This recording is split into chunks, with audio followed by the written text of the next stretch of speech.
En Afrique, on raconte une histoire incroyable, celle d'un vieux sage, un grand baobab de la finance, qui possédait un empire, un hôtel 5 étoiles à Abidjan, des plantations de cacao à perte de vue, des mines de diamants.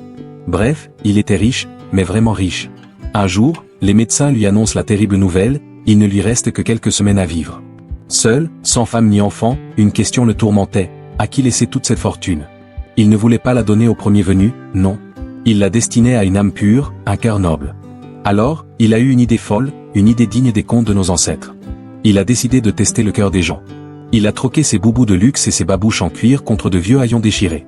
Il a laissé pousser sa barbe, a mis de la poussière sur son visage et s'est transformé en un pauvre vieillard, un sans-abri courbé par la fatigue et la faim. Et où est-il allé? Droit à la porte de son propre hôtel, le joyau de sa couronne. Il s'est approché du comptoir en marbre, tremblant, et a murmuré d'une voix faible, « S'il vous plaît? Je n'ai pas d'argent. Je suis fatigué, je cherche juste un coin pour dormir cette nuit, que Dieu vous bénisse. » Derrière le comptoir se trouvait une jeune femme, une réceptionniste nommée Aïcha. Elle avait un sourire aussi doux que le miel et des yeux qui brillaient de gentillesse. En voyant ce vieil homme si démuni, son cœur s'est serré. Elle l'a regardé avec compassion et lui a dit tendrement, « Ne vous inquiétez pas, papa. Asseyez-vous, je vais voir ce que je peux faire pour vous. » Elle allait lui chercher un verre d'eau quand une voix dure comme la pierre a éclaté derrière elle. C'était le gérant de l'hôtel, un homme au cœur sec comme le désert, gonflé d'arrogance. Il a toisé le vieil homme de haut en bas avec un dégoût visible. « Qu'est-ce que c'est que ça? Un mendiant dans mon hôtel? Dehors. On ne veut pas de vermine comme toi ici. Sécurité. » Il a crié, le visage déformé par la colère. Il a humilié le vieil homme, l'a traité de tous les noms, comme s'il n'était qu'un déchet.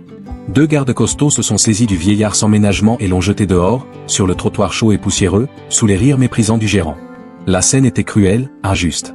Mais Aïcha, la jeune réceptionniste, n'a pas pu supporter cette injustice. Son cœur battait la chamade. Sans réfléchir, elle a couru dehors, ignorant les menaces de son patron. Elle a aidé le vieil homme à se relever. « Papa, ne restez pas là. Venez, » a-t-elle dit.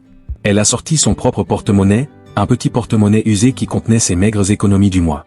Elle est retournée à la réception, a payé une chambre de sa propre poche, et a pris la clé.